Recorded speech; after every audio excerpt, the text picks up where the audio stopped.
आधी रोटी खाएंगे, बच्चों को पढ़ाएंगे। हौसले इस तरह आजमाया करो, मुश्किलें देखकर मुस्कुराया करो, भले दो निवाले कम खाया करो, अपने बच्चों को लेकिन पढ़ाया करो। रक्षा चलाता था उसका बाप, मुंबई का रहने वाला। किसी मैटर में अपने पिताजी के साथ जाना हुआ, किसी ऑफिसर के पास उसने घूसखोरी की, रिश्वत मांगी, दिल को लग गई ये बात बुरी कि यार हमारे घर का खर्चा तो खुद मुश्किल से चलता है, इन्हें रिश्वत दें। अब्बा से आके कहा, अब्बा जी पढ़ के दिखाऊंगा। बेटे ने माथा चूमा, कहा बेटे पढ़ ले, कामयाब हो जा, मगर तेरे बाप के पास फीस जमा करने को पैसे नहीं है। रक्षा चला के घर का खर्च चलाता हूँ, कैसे तेरी फीस पे करूंगा। आंखों में आंसू देखे अपने अब्बा के, आंसू पूछते हुए कहा, पिताजी वो दिन जरूर आएगा, आज तो दुख में रो रहे हो, एक दिन आएगा कि खुशी में रो रहे होगे। संकल्प लिया, इरादा किया, विजन लिया। माधोपुर के लोगों, तुम भी विजन लेके जाओ, टारगेट लेके जाओ, अपने बच्चों को पढ़ाने का जज्बा लेके जाओ, हौसला लेके जाओ। इंसान अगर ठान ले, याद रखना किसी वेपन में वो ताकत नहीं होती, किसी हथियार में वो ताकत नहीं होती जो कलम की नोक में होती है। दुनिया का हर हथियार एक्सपायर हो सकता है, लेकिन कलम को एक्सपायर करने वाला कोई दुनिया में पैदा नहीं हुआ। रोते हुए पिताजी ने कहा, बेटे फीस जमा करने को पैसे नहीं। कहा, पिताजी वो मैं कर लूंगा, बस मुझे आप इजाजत दीजिए और शफकत फरमाइए, सर पे हाथ रखिए, मेहनत करूंगा। अंसार शेख अपने इंटरव्यू में कहते हैं कि मैं रात को फुटपाथ पे सोता था, कोचिंग लेने के लिए वो गए, कहते हैं फुटपाथ पे सोता था, इतने पैसे भी नहीं थे कि कोई रूम पार्टनरी में किसी के ले लूं, पर्सनल नहीं, किसी के पार्टनरशिप में रूम ले लूं, इतना अमाउंट भी मेरे पास नहीं था। फुटपाथ पे सो के रात गुजारता था, वहीं पे कोई कहीं जगह पे कोई लाइट लगी हुई थी सरकारी गवर्नमेंट की, वहीं पे किताबें पढ़ता था, और दिन में जाके फिर कहते हैं फिर फीस कैसे जमा करते थे, पापा ने तो मना कर दिया था। कहते हैं फीस में ऐसे जमा करता, एक होटल पे काम करता था, वहां पे लोगों के झूठे बर्तन धोता था मैं, लेकिन पढ़ता था, आंखों में अरमान लिया, मंजिल को अपना मान लिया, फिर मुश्किल क्या आसान किया, जब ठान लिया तो ठान लिया। इंसान अगर सोच ले, इरादा कर ले, अज़्म मुसम्मम कर ले। अंसार शेख कहते हैं 14 घंटे कहते हैं एग्जाम के टाइम पे तो 15 घंटे में एजुकेशन हासिल करता था, स्टडी करता था, पढ़ता रहता था। और उनके ये जुमले जो मैं आगे बता रहा हूं ऐसे कि इंसान को झंझोड़ के रख देते कि इंसान क्या नहीं कर सकता। कहते जब मैं सो जाता था तो मुझे नींद भी नहीं आती थी सलीके से, क्योंकि मुझे अपने कच्चे मकान की टपकती हुई छत दिखाई देती थी, उधर मेरे कच्चे मकान की छत टपक रही होती थी, इधर पढ़ाई की मेहनत की वजह से मेरे माथे से पसीना टपक रहा होता था। और याद रखना, इतिहास वही बना के जाते हैं जो पसीना बहा के जाते हैं। माना कि एक दिन में नहीं होगा, लेकिन मेहनत जारी रखी तो एक दिन जरूर होगा। अंसार शेख कहते हैं सोता नहीं था मैं, नींद आती थी बमुश्किल, बकदरे जरूरत सो जाता था, और जैसे ही आंख लगती थी ऐसा लगता था मेरे वालिद साहब आ गए हों ख्वाब में और मुझसे कह रहे हों, हर बर्द पुकारेगा तुझे प्यार से 100 बार, दामन में उलझ कर तुझे रोकेंगे बहुत खार, दामन को बचाता हुआ खारों से गुजर जा, मंजिल तेरी आगे है बहारों से गुजर। मैंने इंटरव्यू सुना, मैं ताज्जुब में पड़ गया। अपने मालदा टाउन में ही इस वक्त पोस्टिंग उनकी, ताज्जुब में पड़ गया। उसने, उस बंदे ने ऑल इंडिया रिकॉर्ड बना दिया। आपके पास एजुकेशन का जो रास्ता है ना, संघर्ष करके देखो, फिर देखो दुनिया आपको कैसे सलाम करेगी। मगर मेरे युवा क्या कह रहे हैं, अभी हमारे नाजिम साहब कह रहे थे ना, वो तकरीर भी हुई थी अभी हजरत की, उन्होंने भी कहा हमारे युवा क्या कर रहे हैं इस वक्त, शराब, बुरा मत मानना मेरी बात का, नशा, और ये मोबाइल भी नशा ही है, मोबाइल भी नशा ही है। आपको किसी कम्युनिटी का लड़का 3 बजे के बाद रोड पे टहलते हुए नहीं मिलेगा, होटलों पे इक्का दुक्का कोई मिल जाए बात अलग है, वरना सब लोग आराम से सोते हैं। एजुकेशन पे तवज्जो, अपने स्वास्थ्य की तरफ भी। सबसे नाकारा, बेवकूफ, ठल्लर किस्म का अगर कोई है तो वह हमारा मुसलमान है, बुरा मत मानना मेरी बात का। 3 बजे 4 बजे हम लोग तो सफर में रहते हैं, गुजरते हैं, देखते हैं, किसी भी वक्त जाइए किसी गांव के बाहर कब्रिस्तान की बाउंड्री है, 2-4 मजनू जरूर मिलेंगे आपको वहां पे। हाँ भाई, स्कूल की बाउंड्री है वहां मिलेंगे, और मोबाइल कान पे लगा हुआ होगा और ऐसे स्टाइल से बात करेंगे जैसे अनिल अंबानी ने पावर प्लांट का ठेका हाँ जनाब को दे रखा। पूछा हबीब, होटलों पे, बाउंड्री पे, कब्रिस्तान की दीवारों पे, स्कूलों की दीवारों पे ये क्या करते हैं? तो हमसे किसी ने कहा था जिधर देखो उधर ही इश्क के बीमार बैठे हैं, हजारों मर गए हैं, सैकड़ों तैयार बैठे हैं। अंसार शेख पढ़ते रहे, ऑल इंडिया रिकॉर्ड बनाया, यूपीएससी एग्जाम निकाला, और पता है कितनी एज थी उनकी? सिर्फ 21 साल, 21, बस सिर्फ 21 साल की उम्र। कहते हैं जब मेरा रिजल्ट आया कुछ देर के लिए ऐसा लगा जैसे मैं हवाओं में परवास कर रहा हूं। लाख अंधेरे रोके मेरा रास्ता, लेकिन मैं जिधर रोशनी जाएगी उधर जाऊंगा। मंजिलें लाख कठिनाई गुजर जाऊंगा, हौसला हार के बैठूंगा तो मर जाऊंगा। ऐ जवानों, युवाओं, स्कूलों में पढ़ने वालों, मदरसे में पढ़ने वालों और पढ़ाने वालों, मैं सबसे कह के जा रहा हूं, राहत इंदौरी साहब के 2 मिसरे इस वक्त मुझे याद आए कि परों को खोल, जमाना उड़ान देखता है, जमीन पे बैठ के क्या आसमान देखता। क्या बात। कहते हैं जब रिजल्ट आया तो मैं इतना खुश था कि कुछ देर के लिए तो मेरी हिचकी सी बन गई। फिर मेरे ध्यान में फौरन ख्याल आया सबसे पहले मुझे किसे फ़ोन करना चाहिए। तो कहते हैं सबसे पहले मैंने अपने अब्बा को फ़ोन किया। कहते हैं जब मैंने अपने अब्बा को फ़ोन किया तो बाद में मुझे मेरे अब्बा ने बताया, जब मैं घर पे गया, बेटे जब तूने फ़ोन किया तो मैं रक्शे से सवारियां उतार रहा था। कहते मैंने फ़ोन किया, अब्बा जी आपका अंसार जो है, आपका बेटा सक्सेस हो गया। हाय हाय हाय, अंसार इंटरव्यू में रोने लगते हैं। इंटरव्यू आप सुनेंगे, यहाँ से जाने के बाद देख लेना यूट्यूब पे। कहते हैं मैंने अपने वालिद साहब को फ़ोन किया। कहते हैं वालिद साहब का कोई जवाब ही नहीं आ रहा था। हाँ, कुछ देर के बाद रोने की आवाज़ आ रही थी और वालिद साहब ने कहा बेटे घर आ जा। मैं घर पे गया, मेरे अब्बा ने मुझे सीने से लगा लिया और सिर्फ इतना कहा बेटे तुमने करके दिखाया। उसके बाद अब्बा ने ये कहा कि अल्लाह हर बाप को ऐसी औलाद अता फरमाए जैसी औलाद अल्लाह ने मुझे अता फरमाई है। कहते हैं उसके बाद मैंने अपनी माँ के कदमों को चूमा और साहिबो माँ वो ढाल बनी थी। कभी कभी नहीं इनसे आके लोग इनके अब्बा को आके वर्गलाते थे, अरे रक्षा चलाते हो, एक रक्षा खरीद के और देते, अच्छा खासा पैसा वो भी कमाता, कहाँ से तुम अपने बेटे की बातों में आ गए। कोतवाल बन जाए तो बड़ी बात है, वो डीएम बनने की बात करता है। कहते हैं उसकी माँ फिर ढाल बनती थी। कहते हैं मेरी माँ कहती थी मेरे वालिद साहब से कि कोई बात नहीं है, हम आपकी कमाई में ही कनात के साथ जिंदगी गुजार लेंगे, मगर अपने बेटे को जाहिल नहीं रखेंगे, पढ़ाने का काम करेंगे। कहते मैंने अपनी माँ की आंखों में जो रंग, मैंने अपनी माँ की आंखों में जो रंग देखा, जो खुशी देखी, जो चमक देखी, अब्बा की पेशानी को जैसे मैंने चमकता हुआ देखा। डीएम बनने की उतनी खुशी नहीं थी जितनी खुशी इस बात की थी कि मैंने अपने माँ बाप को राजी करने का काम किया। तो आज के जलसे में एक पैगाम मैं आप सबको देके जा रहा हूं कि आप भी, उलमा की मौजूदगी में कह रहा हूं, आप भी अपने माँ बाप को रुलाइए, मगर गम के आंसू नहीं, खुशी के आंसू रुलाइए। जरा बोलिए, जोर से बोलिए, जोर से बोलिए। खुशी के आंसू कामयाब बन के दिखाइए। बात तो तब है कि तुम्हारे माँ बाप तुम्हारे पीठ पीछे तारीफ करें, आप नहीं हो और वो कहें कि हमारा बेटा बहुत अच्छा, बहुत खया। और बात माँ बाप की आई तो ये भी अर्ज करता चलूं, जितने कामयाब लोग हुए हैं ना, ज्यादातर की हिस्ट्री पढ़िए, जीवनी पढ़िए, उनके पीछे उनके माँ बाप की दुआएं हैं। हमारे फैजी साहब पूरे भारत में नहीं, नेट के जरिए तो पता नहीं कहां कहां सुने जाते हैं, दुआएं माँ बाप की हैं। जोर से बोलो, जरा जोर से बोलो। तो मेरे अजीज साथियों, मैं आप लोगों को भी मशवरा दूंगा कि अपने माँ बाप की ज्यादा से ज्यादा खिदमत करो।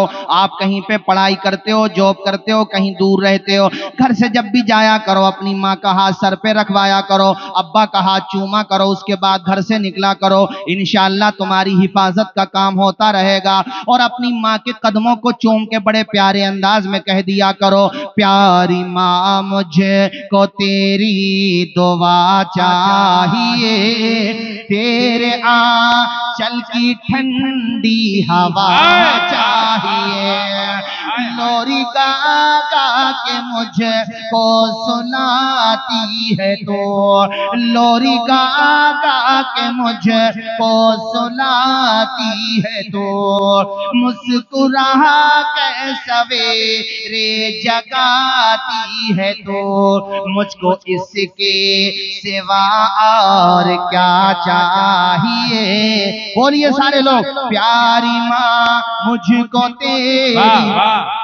क्या बात है, दुआ चाहिए, बहुत अच्छे। अंधेरे देख ले मुंह तेरा काला हो गया, माँ ने आंखें खोल दी घर में उजाला हो।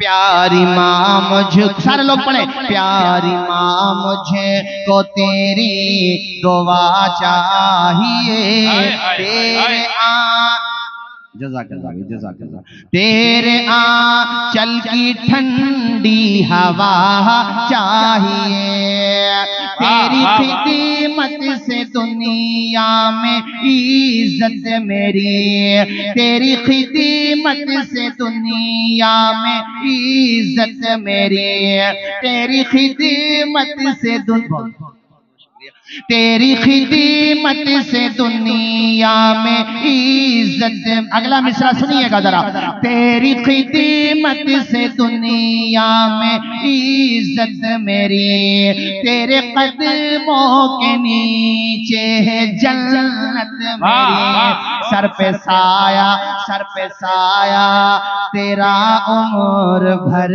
चाहिए। पढ़े सारे लोग, प्यारी माँ मुझको तेरी दुआ। क्या बात है, वाह। नारे तकबीर, नारे रिसालत, मसलके आला हजरत, उलमाए अहले सुन्नत, हबीबुर रहमान कॉन्फ्रेंस, अज़मते वालिदैन। वाह वाह वाह वाह, बहुत अच्छे। पढ़िए सारे लोग, प्यारी माँ मुझे। हमारे हजरत मौलाना खतीब शहीद अल्हम्दुलिल्लाह बड़े शानदार खतीब हजरत हमारे हजरत अल्लामा मौलाना मिनहाज साहिब क़िबला। अब बस मेरा टाइम पूरा होने वाला, चूंकि दो अजीम खिताब। तेरी दुआ चाहिए, तेरे आंचल की। मोबाइल में भी रिकॉर्ड करना चाहें तो कर लें, अब गाने न सुना करें, माँ की मोहब्बत में तराने सुना करें। पढ़े सारे लोग मेरे साथ, प्यारी माँ मुझे को तेरी दुआ चाहिए, तेरे आंचल की ठंडी हवा चाहिए, तेरी खिदमत से दुनिया में इज्जत मेरी, तेरे कदमों के नीचे है जन्नत मेरी, सर पे साया, सर पे साया, सर पे साया तेरा उम्र भर चाहिए। पढ़े, प्यारी माँ मुझको तेरी दुआ चाहिए, तेरी ममता के साए में फूलूं फलूं, तेरी ममता के साए में फूलों फलों, थाम के तेरी उंगली में बढ़ता चलो, बस तेरे प्यार का आसरा चाहिए, प्यारी माँ मुझको तेरी दुआ चाहिए, दुआ चाहिए। वाह वाह वाह वाह।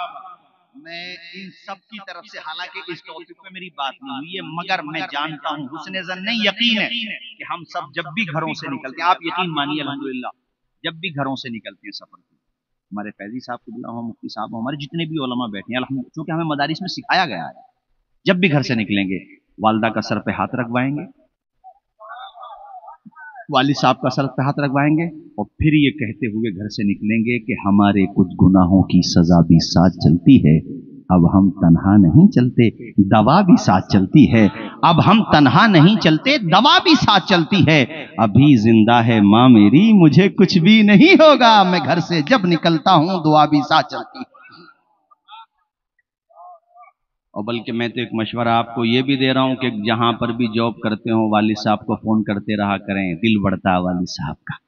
मैं रामनगर गया जलसे में, हमारे उत्तराखंड में एक जगह है, वो प्रोग्राम के बाद घर पे ले गए चाय वाय के लिए, तो कहने लगे हजरत, मेरी आदत है मैं 5-10 मिनट हर तकरीबन माँ बाप का जिक्र ज़रूर करता हूँ, तो खैर वो बताने लगे हजरत आप जिक्र कर रहे थे माँ बाप का, मैंने सोचा अगर मौका मिले तो मैं हजरत को अपनी औलाद के बारे में बताऊंगा। हमने कहा ठीक है बताइए, तब तक चाय बन रही है। कहने लगे हजरत वो दिल्ली में जॉब करता है, मुझे हज भी करा दिया, और हर साल कहता अब्बा जी उम्रा कर लो, और रोजाना कोई भी काम करेगा पहले मुझे फोन करेगा, हालांकि खुद बाल बच्चों वाला है मगर वो मुझे ही फोन करता है, और जब भी दिल्ली से रामनगर आएगा तो दिल्ली से अच्छी क्वालिटी का तेल खरीद के लाएगा या मार्केट से लाएगा, फिर अपने हाथों से मेरे सर में तेल डालेगा, मालिश करेगा, सर दबाएगा। हजरत मुझे बताइए, जब जवान बेटा, बाल बच्चों वाला बेटा अच्छा, वो जब सर दबा रहा होता है ना तो उसके बेटी बेटा मेरे पांव दबा रहे होते हैं।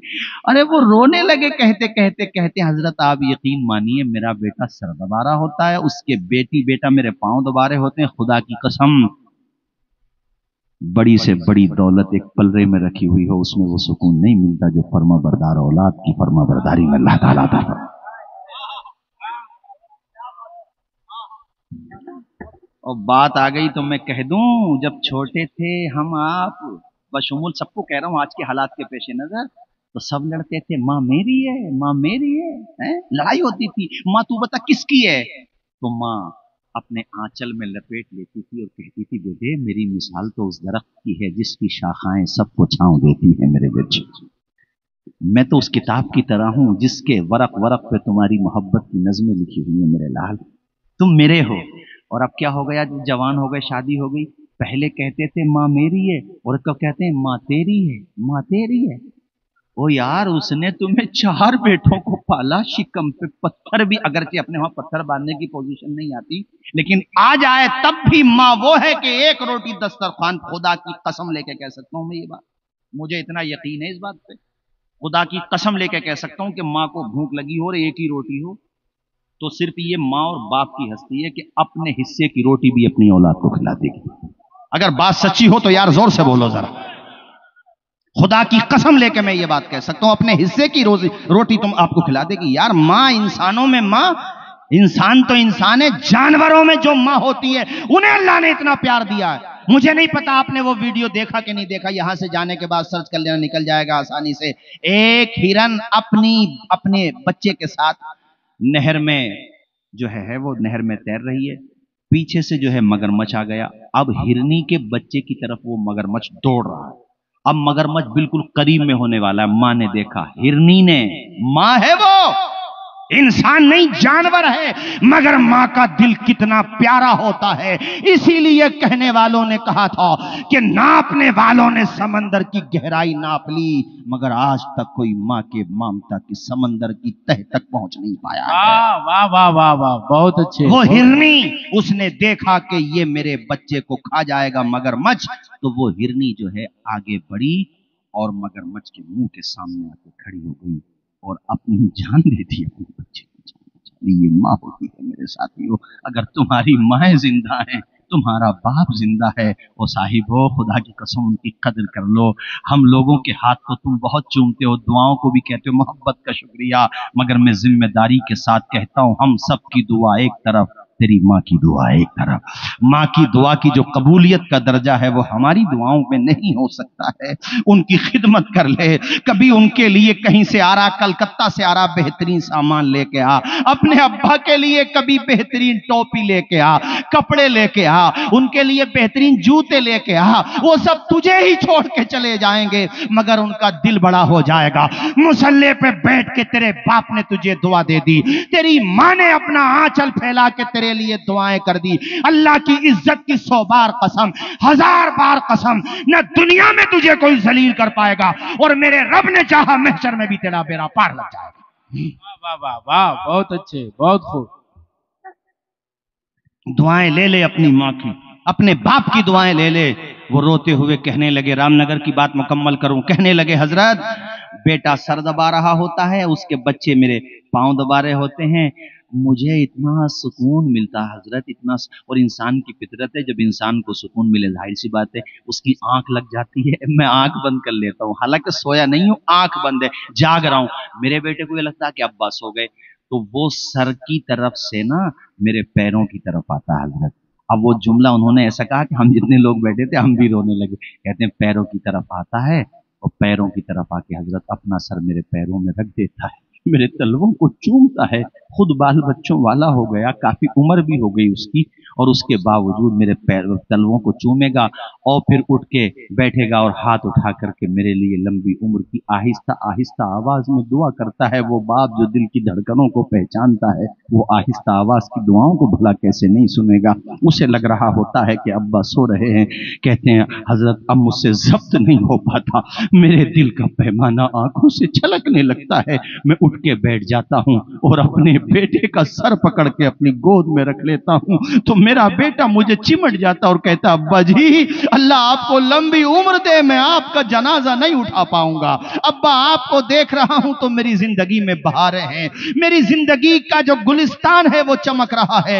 अब्बा मेरी किताबे हयात का वरक वरक महक रहा है आपकी जिंदगी से, मेरी माँ की जिंदगी से। इसलिए मैं हर नमाज में यही दुआ करता हूँ, अल्लाह मेरे माँ बाप को लंबी उम्र दे, अल्लाह पाक उनको उम्र खिज़र अता फरमाए। कहते हैं हजरत वो तो रो ही रहा होता है मगर मेरी भी ढारस बन जाती है, मैं जज्बात में आके अपने दोनों हाथों को उठा के कहता हूं, या रब मेरे बच्चे की आल औलाद को फल फूलता रखना, या अल्लाह इसकी आल औलाद में हर तरह की खुशियां अता फरमाना।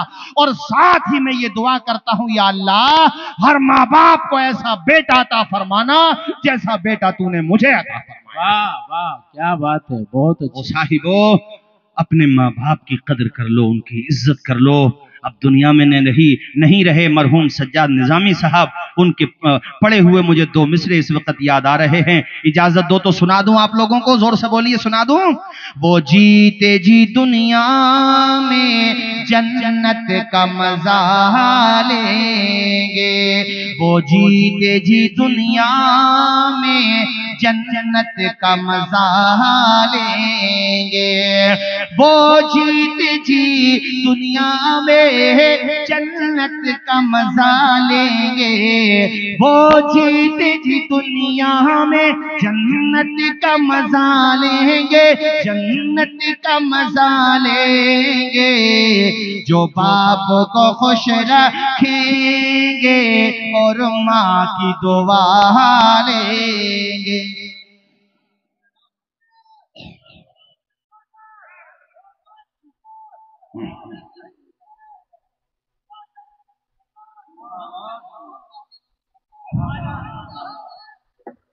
अल्लाह खुश रखे मेरे भाई को, आप सबको भी, आपने सबने जवाब दिया। जरा माँ के नाम पे बोलिए सुभान अल्लाह, और बुलंद आवाज से बोलिए सुभान अल्लाह। सुभान अल्लाह। मैंने चलती फिरती अज़ां देखी है, जन्नत तो नहीं देखी माँ देखी है। अल्लाह मेरी वालदा को भी लंबी उम्र अता फरमाए, सेहत और सलामती के साथ अल्लाह उनको उम्र खिज़र अता फरमाए, और मेरे वालिद मरहूम को अल्लाह जन्नत में आला से आला मकाम अता फरमाए। हम में से, आप में से जिनके भी अइज़ा क़रबा इस दुनिया में नहीं रहे, खास तौर पे माँ बाप दोनों नहीं रहे या दोनों में से एक नहीं रहा, अल्लाह उनको जन्नत में आला मकाम दे। आमीन बोलो भाइयों, यहाँ आए हो तो दुआएं लेकर के जाओ, न जाने किसकी आमीन हो और बेड़ा उनका पार हो, और उनके सदक़े में हमारा भी पार हो।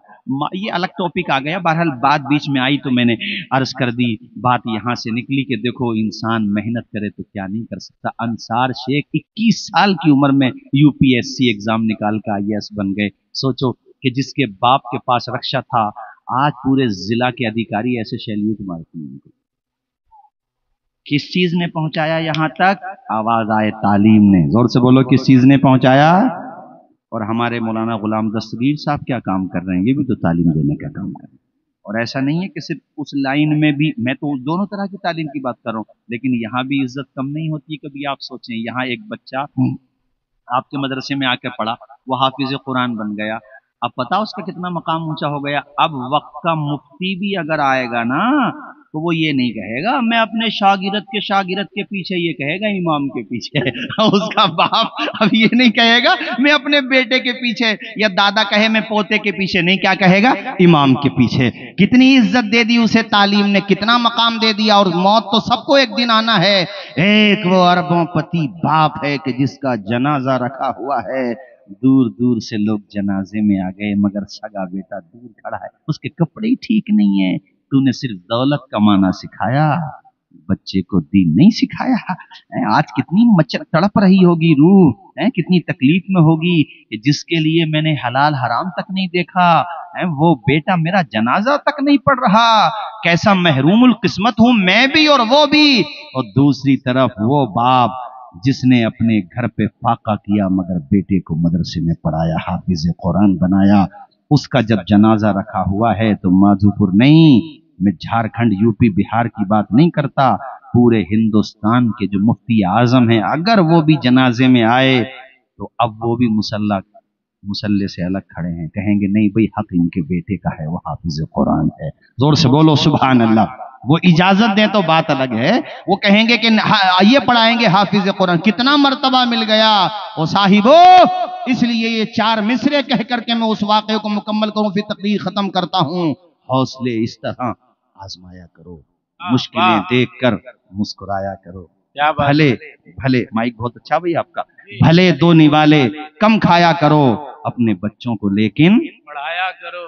वाह, आवाज आए अपने बच्चों को लेकिन। हमारे मुफ्ती शहादत साहब बरकाती, मेरे ख्याल से आप भी खानकाह बरकाती सही हैं, और मैं भी अल्हम्दुलिल्लाह अमीन मियां साहब कुबला का मुरीद हूँ। हमारी खानकाह का ये नारा घर घर तक उन्होंने पहुंचाया भी, और हजरत इससे अमल भी, हजरत उन्होंने अमल भी किया। आप देखिए अलबरकात अलीगढ़ में दिल खुश हो जाएगा, और आप देखिए अहसन बरकात महाराजा शरीफ में दिल खुश हो जाएगा। बाकी जितनी भी खानकाह हैं वो भी अपनी अपनी तौर पर इसी नारे को फैला रही है और काम भी कर रही है बहस्बे इस्तिताअत के। आधी रोटी खाइए, बोलिए बच्चों को पढ़ाइए, आधी रोटी खाइए। एजुकेशन में कितनी पावर होती है कि समरकंद के प्रेसिडेंट का रिश्ता भूल गए क्या आप लोग? भूल गए? अरे यार हाई अलर्ट पे हैं आप तो, इतनी तो सेना भी अलर्ट पे नहीं होती बॉर्डर पे। मैं सोच रहा था याद दिलाना पड़ेगा, मगर आप तो एकदम तैयार बैठे हैं। अरे इमाम अलाउद्दीन समरकंदी की बेटी फातिमा इतनी अजीम फकीहा, अल्लाह ने उनको शोहरत दी कि वक्त के प्रेसिडेंट, आज की भाषा में प्रेसिडेंट कह लो, अमीरुल मोमिनीन का रिश्ता घर तक आया। मगर उनके अब्बा ने ये कह करके ठुकरा दिया कि आपके सर पे जो ये ताजे हशम रखा है, हम फकीरों ने इसे जेरे कदम रखा है। वाह, क्या बात है, बहुत अच्छे, बहुत खूब, वाह।